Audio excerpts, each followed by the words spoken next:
காலை நேர பிரதான செய்திகளின் ஊடாக நர்மதா சிறில் முதலில் தலைப்பு செய்திகள். திருகோணமலையில் நேற்று மாலை கோர விபத்து, 2 தமிழ் இளைஞர்கள் உயிரிழப்பு. இலங்கையில் தீவிரமடையும் டெங்கு, 86,000 பேர் பாதிப்பு, 62,000 பேர் உயிரிழப்பு. நிலை தடுமாறும் ட்ரம்ப் மீண்டும் ஈரானுடன் பேச்சுவார்த்தை. இனி விரிவான செய்திகள். திருகோணமலை மோதூர் காவல்துறை பிரிவில் உள்ள ஜின்னா நகர் 59ஆம் கட்டை பகுதியில் ரிப்பர் வாகனத்துடன் மோட்டார் சைக்கிள் மோதி விபத்துக்குள்ளானதில் மோட்டார் சைக்கிளில் பயணித்த 2 இளைஞர்கள் உயிரிழந்துள்ளதாக மோதூர் காவல்துறையினர் தெரிவித்தனர். திருகோணமலை மட்டக்களப்பு பிரதான வீதியில் நேற்று ஞாயிற்றுக்கிழமை மாலை இவ்விபத்து சம்பவம் இடம்பெற்றுள்ளது. விபத்தில் மோதூர் கிளிவட்டி பகுதியைச் சேர்ந்த தமிழ் செல்வன் தனேஷ் வயது 21, அருணவன் செல்வரத்தினம் வயது 19 ஆகிய 2 இளைஞர்களே உயிரிழந்துள்ளனர். ரிப்பர் வாகன சாரதி மோதூர் காவல் நிலையத்தில் சரணடைந்துள்ளார். உயிரிழந்த 2 இளைஞர்களின் சடலங்களும் மோதூர் தள வைத்தியசாலையின் பிரேத அறையில் வைக்கப்பட்டுள்ளது. சம்பவம் தொடர்பிலான மேலதிக விசாரணைகளை மோதூர் காவல்துறையினர் முன்னெடுத்து வருகின்றனர்.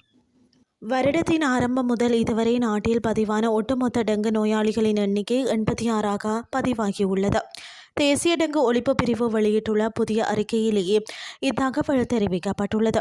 இதன்படி இந்த ஆண்டில் இதுவரை இல்லாதவாறு அதிகளவிலான டெங்கு நோயாளர்கள் கடந்த ஜூலை மாதத்திலேயே பதிவாகியுள்ளதுடன் அந்த எண்ணிக்கை 29,980ஆக பதிவாகியுள்ளது.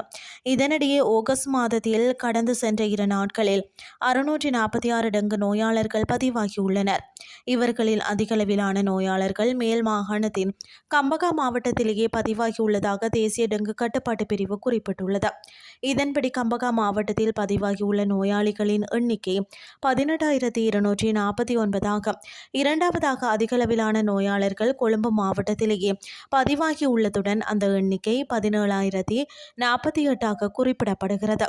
இவ்வாறாக நோயாளர்கள் பதிவாகி வரும் பின்னணியில் டெங்கு நோய் காரணமாக உயிரிழந்தவர்களின் எண்ணிக்கை 62ஆக பதிவாகியுள்ளதுடன் 137 சுகாதார வைத்திய அதிகாரி பிரிவுகள் அதி அபாய வலயங்களாக தொடர்ந்து காணப்படுவதாகவும் தேசிய டெங்கு ஒழிப்பு பிரிவு குறித்த அறிக்கையின் மூலம் சுட்டிக்காட்டியுள்ளது.